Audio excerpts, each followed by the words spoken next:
All right, everyone. So we left off with Barrett's esophagus from acid reflux, metaplasia, which can always turn back into a normal cell, but can also advance into dysplasia, which is precancerous, all right, and eventually can lead to cancer.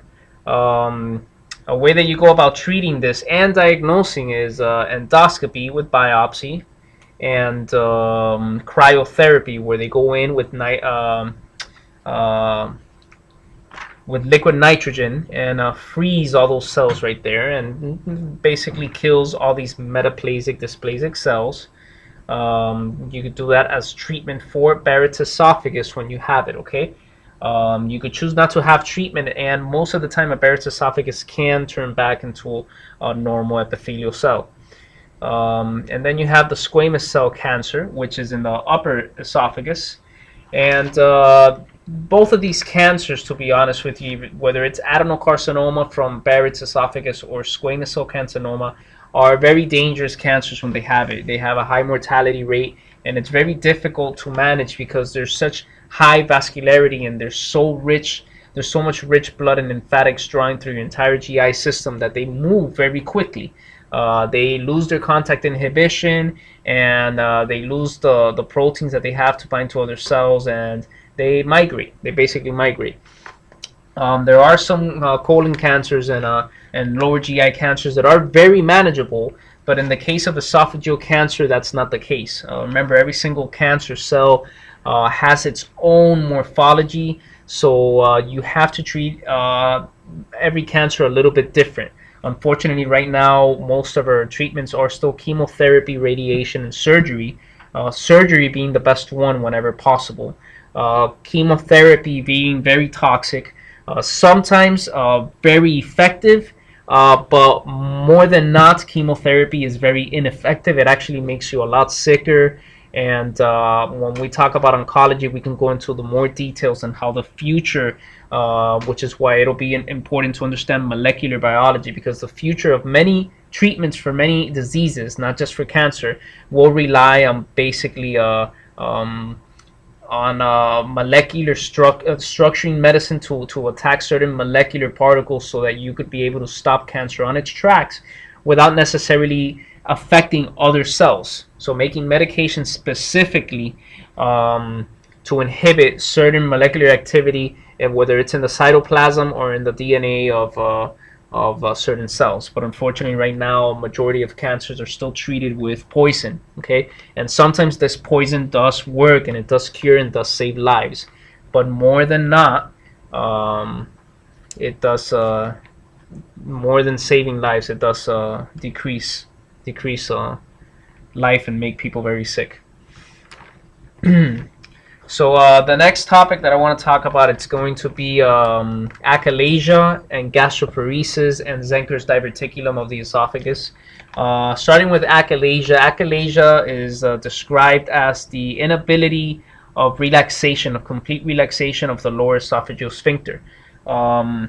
What happens in achalasia is that for unable to have the stricture relaxed for food to pass during peristalsis, you tend to have a little bit of regurg, and you tend to have the dysphagia, difficulty swallowing, and you tend to have the feeling of food just getting stuck there. The way that you basically diagnose achalasia, by symptoms alone, you could kind of tell what it is. And another study that you could do is with an X-ray and a barium swallow, where you can see a contrast being passed by, and you'll see the motility or lack of motility and the dysfunctions that go on. Treatment for achalasia is actually calcium channel blockers, and the calcium channel blockers have helped with the relaxation of the lower esophageal sphincter. Second disease that I want to talk about will be gastroparesis, and gastroparesis, the main cause of it is actually diabetes mellitus. And it is because of the damage of neuropathy. Just like it could happen anywhere else, it happens in not only your vagus nerve and the small branches of your vagus nerve, but remember that the enteric nervous system that I spoke about in earlier videos. You could chop off the vagus nerve, that you're still going to have function of your gastrointestinal cells because of direct stimulation. Okay, so it also not just affects the vagus nerve, but it also affects the enteric nervous system. Wherever blood supply goes, and hyperglycemia can cause damage, is whatever is going to get damaged. So every single nerve in our body needs blood, and long-standing uncontrolled diabetes will cause damage to all these nerves, and therefore you'll have less motility. How do you diagnose this? Like I said, always signs and symptoms are always one of the best.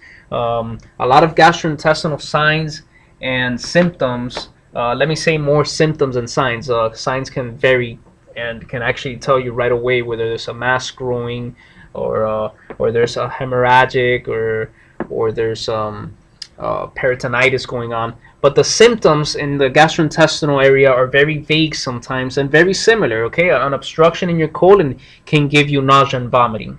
You know, gastroparesis can give you nausea and vomiting. Achalasia can give you nausea and vomiting.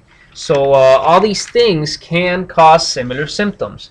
So you have to do certain specific studies to differentiate one from another sometimes.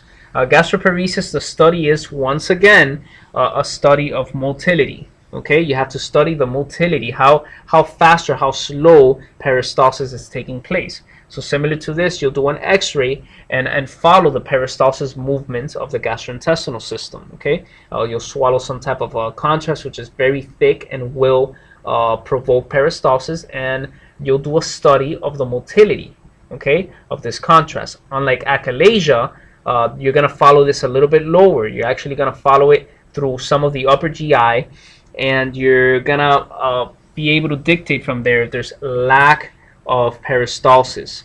A treatment for gastroparesis is going to be Reglan.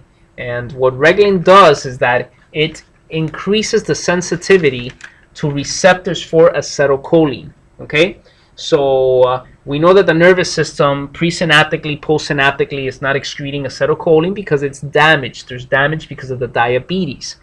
In the diabetes lectures towards the end, I describe some of these neuropathies and how they happen, and the occlusion in the vessels, and how it all ends up being one bowl of diseases once it's uncontrolled. So this is one of the effects of long-standing uncontrolled diabetes, and it's damage to the nervous system of the gastrointestinal system. So Reglan increases the sensitivity of the receptors in the parietal cells and the gastrin cells to acetylcholine. Now, in gastroparesis, your intestines and your GI is not completely paralyzed. It's just a lot slower than it normally should be. So you will have some malabsorption problems. You will have some indigestion. You will have some reflux. You will have some nausea, and you will have vomiting, and you will have abdominal pain. So the symptoms are very, very vague. Okay. The last topic I'm going to talk about in this video, it's going to be Zenker's diverticulum. And in Zenker's diverticulum, it's basically due to pressure, a buildup of pressure in the esophagus, similar to that of the colon when there's lack of fiber, except for in the esophagus, fiber doesn't really matter. Okay, in the esophagus, it's basically a buildup of pressure, whether from weakening, it's weakening of the wall of the esophagus. But it could maybe gastroparesis, long-standing gastroparesis could do this. Maybe esophageal varices can do this. An alcoholic with chronic drinking and regurgitation can cause this. Zenker's diverticulum is an outpouching weakness in the wall of the esophagus, and a lot of food tends to get impacted in there. It's not painful. It's actually not painful at all, but food can get impacted in there and accumulate, and it causes a very, very foul, offensive smell.